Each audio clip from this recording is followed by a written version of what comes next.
কি বস, ম্যাচ দেখছেন না গান শুনছেন কোনটা? আমি তো ভাবলাম একটু গানটা শুনে নেওয়া যাক, কারণ সালমান ভাই বলে কথা।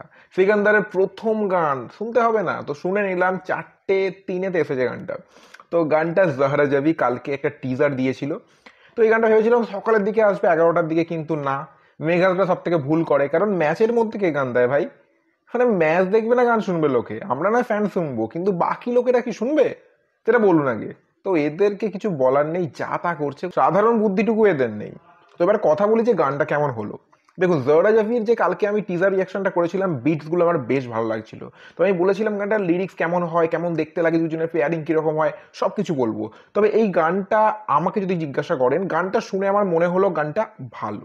তবে এই রকম নয় যে গানটা বিরাট ভালো, গানটা ভালো। দেখুন, সাধারণত সালমান খানের যেসব গানগুলো আসে অন্যান্য সিনেমায়, সেইগুলো অনেকটা ক্যাচি হয়, মানে একটা মজা লাগে। তো এখানেও গানটা মজা প্রোভাইড করছে, নো ডাউট, কিন্তু সেই লেভেলের যেন করছে না, এটা আমার মনে হয়েছে। গানটার অ্যাকচুয়ালি প্রবলেমস হয়েছে লিরিক্সের দিকটা, আমি পরে বলছি।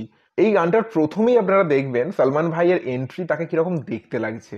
মানে সত্যি কোনো রাজপুত্রের থেকে কম না, তাকে কি সুন্দর দেখতে ভাই এই বয়সেও। মানে ওই ব্ল্যাক, সালমান খান ব্ল্যাক বললে ভাই আগুন লেগে যায়। তো সে ব্ল্যাক যখন শেরওয়ানি পরেছে, মানে আলাদাই, তার সাথে পাটিয়ালা পরেছে, হেব্বি দেখতে লাগছে।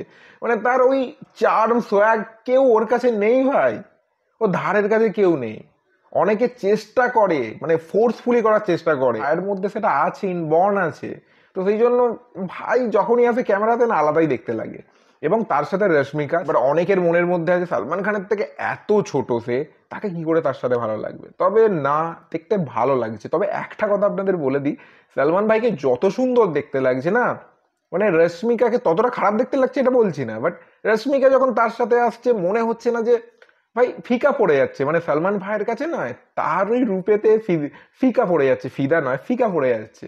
তো আমার মনে হয় রশ্মিকাকে ভালো লাগছে, নো ডাউট, অন্যান্য গানের তুলনায় ভালো লাগছে দেখতে। তো যাই হোক, এবার কথায় আসি, এই গানটা কেমন গিয়েছে। নাকাত আজিজ গিয়েছে, তার সাথে এখানে দেবনেগি গিয়েছে, এবং এর র্যাপ পোর্শনটা গিয়েছেন মেলোডি।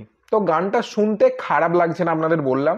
গানের লিরিক্স কিন্তু আরো বেটার হতে পারতো। গানের লিরিক্স ঠিক আছে, বাট আমার মনে হয় আরো বেটার হতে পারতো।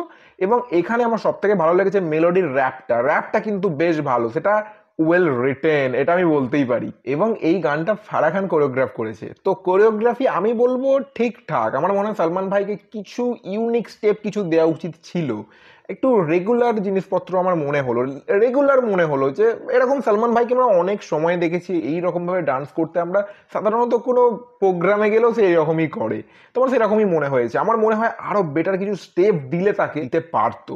তো ওভারঅল গানটা যেরকম গ্র্যান্ডিয়ার আপনারা দেখবেন, দেখতে ভালো লাগছে।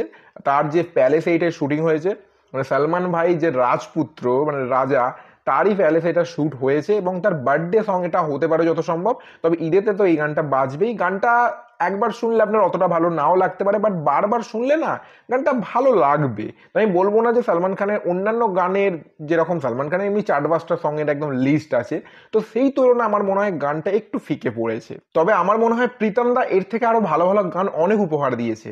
আমার মনে হয় আরেকটু বেটার করতে পারতো, কারণ ভাইয়ের সময় যখন, ভাইয়ের সাথে সবসময় বেস্টটা দেওয়া দরকার, মানে বেস্ট একদম। তো আপনাদের কি মতামত অবশ্যই কমেন্ট করে জানাবেন। তো এখন এখানেই দেখা হচ্ছে পরে কোনো ভিডিওয়। জয় হিন্দ।